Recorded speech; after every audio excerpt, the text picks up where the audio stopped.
going on, everybody? This is Bobby G back with another Saturday Shpiel.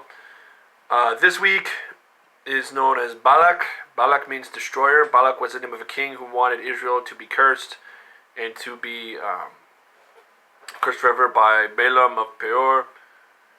And he ended up blessing Israel and never cursing them. They had the 7 altars with the 7 sacrifices and so on. But Balaam would tell Balak later on how to entrap Israel in a way. And what we have here for this week is Numbers chapter 22 verse 2 to chapter 25 verse 9.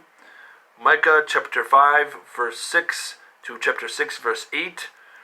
Matthew chapter 21 verses 1 through 11, and Romans chapter 11 verses 25 through 32. Now, in the case of Matthew, that's from TorahPortions.org, and in the case of Romans chapter 11 verses 25 through 32, that is from chosenpeople.com. And the commonality that we see in these different passages is how do I put this? Or excuse me, it was chapter 11 verses 1 through 11, excuse me, for Matthew. But what we see is throughout is, on the one hand, Israel's disobedience, but the promise of redemption in spite of those things. We see Phinehas, also known as Pinchas in Hebrew, who would later, in the case of the Hebrews, when they were tempted to fall into idolatry, they would be redeemed.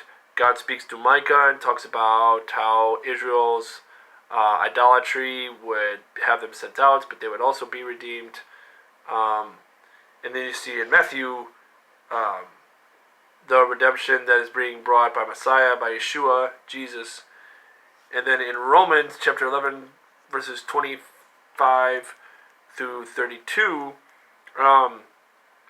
we see that God talks about a partial hardening coming over the hearts of those who are the children of Israel, and that the salvation of the Gentiles would provoke the Jewish people to jealousy, so that eventually, in the end, the Jewish people would all come to the saving grace of Messiah Yeshua. And I think that is something that is worth noting, because what ends up happening is we ended up having God's redemption coming through, and God's final redemption will be in the second coming. But what do I get from all of this? What is to be gained from this particular lesson? I would say that, it's not enough to say that there's destruction and redemption just in and of itself, but it's a thing of, it's kind of that old saying, no God, no peace. No God, no peace. There's 2 different types and ways of knowing. No God, no peace. No God, no peace. Right? And, just keeping on the straight and narrow and understanding that God is faithful. Because to not understand that God is faithful, or to try to act like God isn't faithful, or to be pulled aside just because you're in tight circumstances right now, doesn't necessarily lead to a blessing or to a good life. But if you seek God out, then you will indeed be blessed. But you have to seek God with your whole heart, and it's not enough to do good deeds. It's not enough to be ceremonial. It's not enough to be